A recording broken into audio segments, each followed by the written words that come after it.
I can pretend to not know how to use VI. I really don't know. You really don't? Is anyone else here really not? Have you ever read it before? We'll try with. Wait, does anybody else not know what? What? Does anybody else not know what? VI. We'll try with. Try with Sam. Sam is our demonstration user. If anyone else wants to, we can try to do it. I think Sam will get some of those. So let's get a little background first. I know these are the audiences. So Sam, what's your editor background? What do you use? I know you write code for a living. What do you use to write code right now? And are we in front of the camera? Let's kind of get in front of the camera, even if it's being blinded. Peter, are we online? You are on. All right, so I've been standing in the light. I don't know how this is going to look. Word face. This is light. You have buffer across your forehead. Buffer. So Sam, what do you use as your normal day-to-day text editor? Because you write code. Text editor? You write code. Sam, you aren't in it. You need to come in it. Yes, there you are. Yeah, now you're in it. Yeah, you can see our shadows. It's like so what do you? I mean, you write code. On a daily basis, I use anything from gedit, which is kind of like Windows text editor. Like Notepad. Like Notepad. I use Sublime, Text 2, and I thought Sublime was NetBeans. a Mac only thing. Is it? No. Oh, okay. And NetBeans. Okay, and all those text editors are kind of the same. It's a text field, and you, if they have shortcuts, they're all prefixed with the control key, right? For the most part. So Bryan here, step into the light, Bryan. Bryan here is going to introduce you to VI. You should learn how to use VI if you're a programmer. That sounds like fun. So VI is pretty much the de facto. Really, I gotta keep moving on. Pretty much the de facto Unix text editor. You can generally expect that it will be installed on any Unix system that you encounter. I'm not entirely sure how true that is. When Unix first got started out, there were a number of simple editors. You had ED and EX, which one morphed into the other, and those were line-based editors. And then someone added. I'm sorry, I don't have notes in front of me that say who added what features and when. But someone added the visual capabilities, which caused the editor to figure out how big your screen is and let you move a cursor around and see all of your text and what you're doing with it all at the same time. Which is a big improvement over trying to edit things line by line. So I have this web page, this one, and VI has what we're usually talking about nowadays when we talk about VI is actually VI improved or Vim, and it has three modes. You have insert mode, where what you type gets added into the file. You have command mode, where you enter commands that does stuff to the contents of your file. And you have EX mode, which are other commands that are usually a little more involved than command mode, but they can also do a bunch of very powerful things. What about visual mode? That's not a VI. Well, we're in visual mode. When you're when you invoke VI, you're immediately in visual mode. That's kind of the idea. You can switch to. He's technically right. Do you want to? There's a nomenclature. No. Allow me to explain. There's a nomenclature issue here. So when you're talking about visual mode is what VI was originally called. It was the main point behind VI. So the main point behind VI is visual mode. And you get to that by typing the X command visual. But what Christopher Hotchkiss over there is talking about is visual mode, where you hit V and you select text, which is also called visual mode. But when you type the visual command, you're actually entering normal mode in the current Vim nomenclature. So you're both right. You're being right. So I've made a list of some commands here. The commands are generally made up of two types of commands. One of them is movement commands, and the other is other commands. And a lot of the other commands use or can use movement commands to modify how they work. In fact, most of what you do in VI modifies how can be modified with other commands.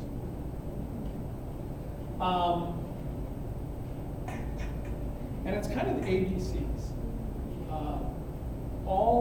Essentially all the letters have a different command function. There are some here where I don't list what that function is. For example, Q, which I think is record a macro, but I never deal with macros, so I wasn't actually sure what was going to go there. So I'm afraid I'm just going to walk through all of the commands. And I'm going to have to Real stay quick back. before you go forward, I noticed that some of these letters have, in parentheses, letter. Yes, yes. What's the difference between the ones with and without it? I'll get to that. All right.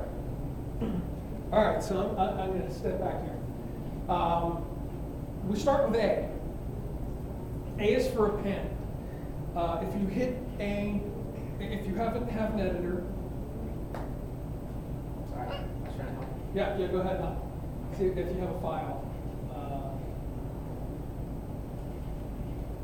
We can try this. It's not as hard.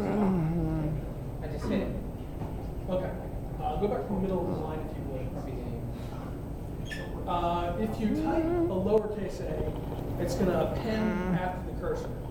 And let me draw your attention down here to the word insert that's just popped up, which means you're now entered insert mode, meaning that whatever you type is going to show up in the file. So Dylan has appended from where he was, and now he is typing type in the file. You can leave insert mode by hitting escape. And when you're a frequent VI user, you find yourself hitting the escape key a lot. In VI, in Vim, it's not really that big an issue, but in true VI, the editor gets a little bit pissed at you, and it starts ringing the bell and flashing and stuff like that. So if we can go back to back to the file. If you use a capital A, Back to the file. if you use a capital A, it will append at the end of the file. Line. Or, I'm sorry, at the end of the line. So if Dylan will tab back there and he does a capital A here, you'll see that the cursor Sorry. I was trying. jumps from where he was in the middle of the line to the end of the line and begins appending. This is pretty much usually, I'm going to say usually what happens with VI commands. The lowercase version does one thing that the letter kind of implies, and the capital version does the same kind of thing, only to the whole line. So lowercase a appends where you're at. A thing I wasn't aware of, I can't backspace over where I hit A from. Like I can only backspace over what I typed after hitting uppercase A. That's because you're Yes. using original VI. No, I'm using Vim. No, you should be okay with that. I think this is a really stock configuration. This is completely upstream stock. There are some functionality between Vim, the stock Vim and VI, and the expanded versions of Vim, Oh, it works now. and some other options. I think it was the term. Probably, it's considered compatibility there. Yeah, I toggled that, but apparently it doesn't toggle everything. So lowercase a appends where the cursor is, and capital A appends to the end of the line. If we go back to here, we'll find that B moves back to the beginning of the previous word.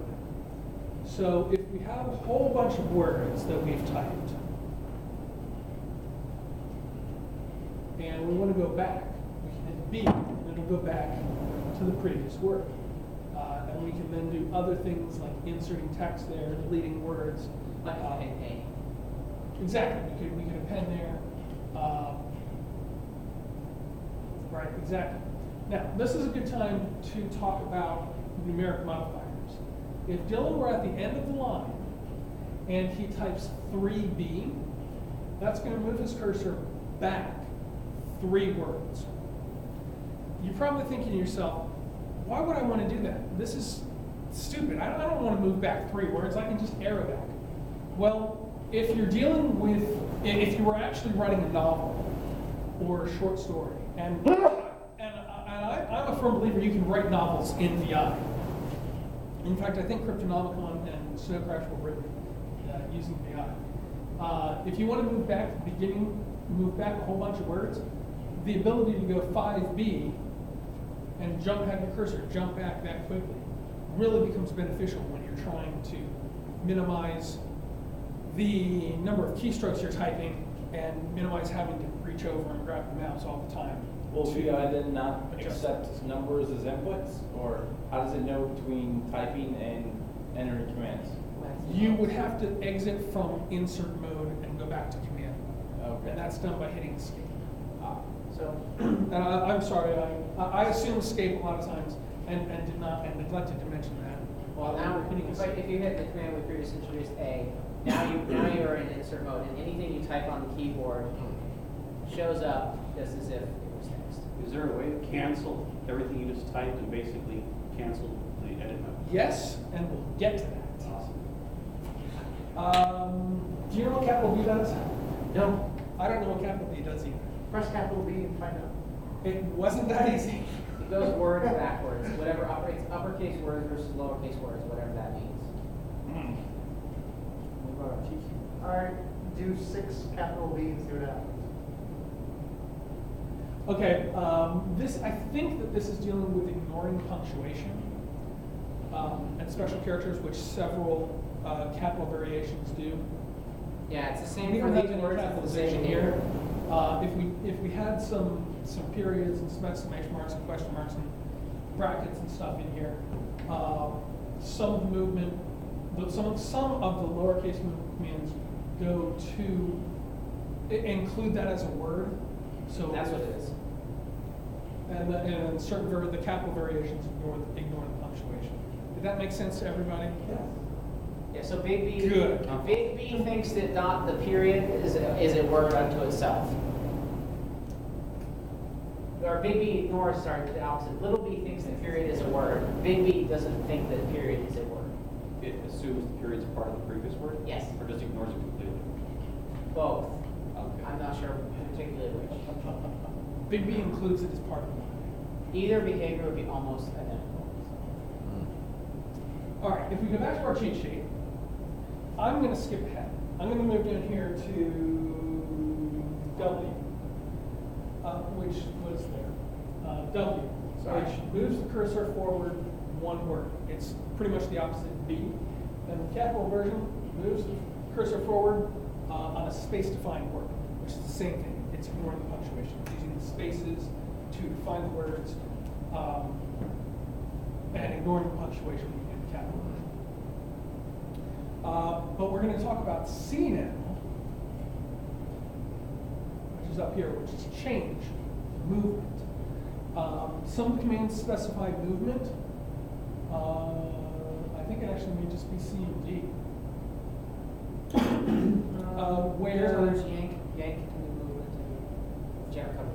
yes, So Yes. So you can do C2W, for example. exactly. If we go back to our editor, from right where Dylan goes forward 1 word. This one? Yes. And you type CW, that's going to change the current word, which is pants. So it deletes that entire thing, puts us back in insert mode, and whatever Dylan types now shows up here. So now we have fork. He's typed fork instead of pants. When he hits escape, he leaves insert mode and goes back to command mode. And what happens if I press W by itself? And if you press W by itself, it just moves 1 word. If you So push now I'm on fully, whatever. Yes, how that you're on the works. next word. You can also do CW there, so that is now changed to noise. A capital C will change either the entire line or from the cursor to the end of the line. I think it's the entire line. No, from the cursor. I'm wrong, it's from the cursor to the end of the line. When we go to D, D is to delete. I pressed D, nothing happened. You have to specify movement. We're actually supposed to go back to the cheat sheet. Right here. So D is for delete. We specify to D movement command. And we can go back to the editor. And from right here, if we have DW, that will delete one word. And if you type DB, that will delete backwards from the current cursor position. That's cool. That one's one word.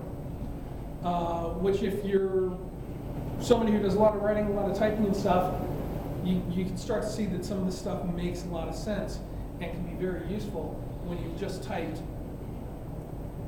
frack, frack, frack, frack, frack, I hate this, I hate this, I hate this. It works for code. Ooh, I didn't need quite that many fracks. 5DB, and it deletes back 5 of the words that you've just typed. So if we go back to our cheat sheet, we'll see that E moves us to the end of the word. And any of the commands that have the word move in it, like L, K, J, N, M, anything that says M has the word move in it, is a movement command and can be used with another command that specifies movement, like change or delete. You can use any of the movement commands combined with those. So really, once you start to get a handle on what some of these commands are, you'll find stuff that's your favorite commands, and maybe you'll be reading through and say, oh, this is one I'm not familiar with. I can start using this. But you start to see that all these little pieces can be combined into a very, very powerful editor. Where were we? At E? End of the word. So Dylan, could you demonstrate us E? So that is taking us to the end of the next word. That's not particularly exciting, but it is a movement type. So 3E would advance to the end of the third word? Yep, exactly. And then if you have DE, if you type DE, that's going to delete to the end of the next word. So it deleted from the S all the way to the end of the pants. When we undid that, he deleted. He went to the beginning of the first pants. DE here deletes pants. And you have two spaces there now. Leaving the spaces intact. Exactly. If we go back to our cheat sheet, capital E is the same kind of thing. Move to the end of the word, ignoring punctuation. F is one that I wasn't familiar with. Let's play around with that a little bit and see what happens. We're going to need some text.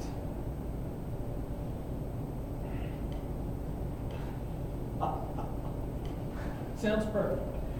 So right now the cursor is on I. And Yeah. so right now the cursor's on I. And if we press F, that's supposed to go forward to the next instance of I. Is it? No, that's not how it works. That doesn't work. I think that you type a character after it goes to the next instance of F. Yeah, so it goes to the next character that you type. Ah, okay. So Dylan typed F underscore, and it moved the cursor forward to the next underscore. We'll do it across lines, write a couple lines of text and see if it'll go cross line on that. They can't use N. Put the Z at the end. No, one line. Okay. But Even here's, if you I have an continue example of using this. N? So if we decide that this method isn't an equal method, I just started using this the other day. So what was it? Delete I have a question in the audience. 1 second. So did you see what he just did? Dylan just typed D F underscore, which Yes. deleted forward to the next underscore, which deleted evil underscore from his buffer that he's working on. We had a question? I was just wondering if you did the F and then whatever you're searching for, then N, would you search for the next? Oh, we haven't covered it. How do you continue to search again for the next instance? You have to keep on typing the same I think that comes combination? later.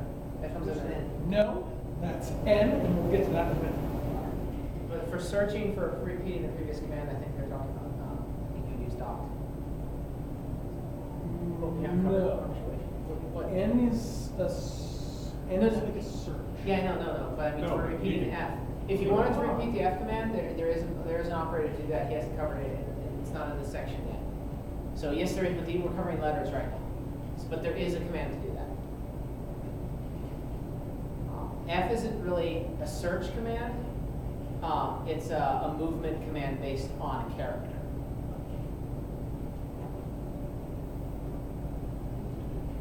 Okay, that makes sense. A lowercase g followed by a letter will go to a mark. In order to talk about marks, we have to talk about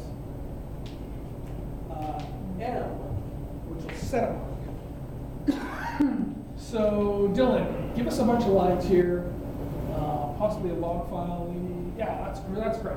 And then if you'll go to, yeah, that's perfect. And then if we go to this line, Which line? this line. 3 blocks down, go 5G. About the half. The third Yes, paragraph. that'll work. We're gonna set some marks. So if Dylan types M, A, his Nothing happens visibly. should have said mark set. Now what he's actually done in VI is he has set a, woo, I did say it, it's there. okay, he has set a mark on this line. This mark is called A. You have 26 marks that you can set. I'm going to the bottom of the file. One for each letter, all of them. All of them are available to you. Now Dylan is scrolling down in our buffer, Capital G. and he can do a G to go to mark, GA, and that will take his cursor back. Whoops, that's not what that did. Are you sure it's G? I think it's, Thought it was a double quote. maybe it's single quote A. It's single quote A. Quoting. Double quote something else. Single quote A did bring us back. No, You're right. I thought it was G as It well. is. What is, My G? cheat sheet may be wrong there. You don't have to tell him it worked. In fact, Anyway, I so think if you set the mark on, say, in O, then do your MA. Well, MA sets the mark. If you Yeah, move, put your cursor on I or E. Yeah, right there, okay. And then do your mark, MA. Then capital G. Takes you to the bottom. yeah, capital G takes you to the bottom of the Left. file. This ends up being very important. The top left apostrophe, and